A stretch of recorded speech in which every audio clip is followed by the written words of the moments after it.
Who is it that stole our happiness this year or last year? You know, we think it could be some crazy disease that's spooking its head up and saying this is the reason why I'm unhappy. But really, I think it's deeper than that. I think this idea of happiness being stolen or taken away from us has actually got nothing to do with our circumstances that are in the outside world. It really comes down to what's on your insides.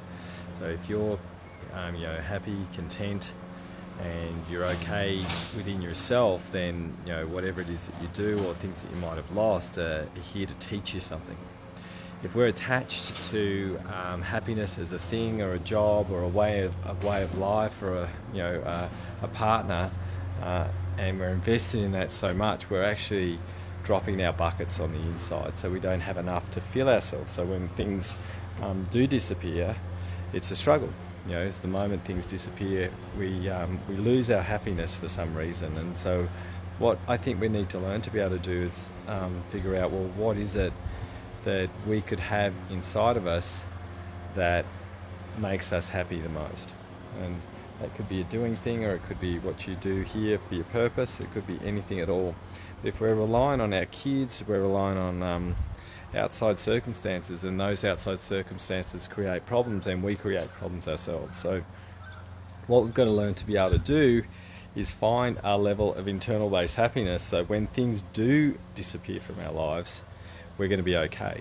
And that's easier said than done a lot of the time. So we've got to find a way to actually make sure that we're stable, connected, and okay with ourselves when things are going wrong.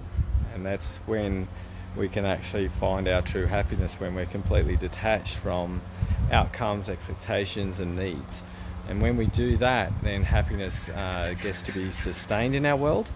And our job is to learn to figure out how to sustain ourselves when in the hard times. It's quite easy to be happy when everything is going well, right? So how do we be happy when everything isn't? Right now, we're in a situation where things are not necessarily the happiest in the world at the moment. So how do we create something in a world that's full of turmoil? Well, that comes to our internal buckets. So we've got to figure out how we can fill our internal buckets well, and that comes down to personal development, figuring out what it is that's made you feel that you need something in the outside world to fulfill you. Now, I'm going to give you a really hot tip. You may not like it.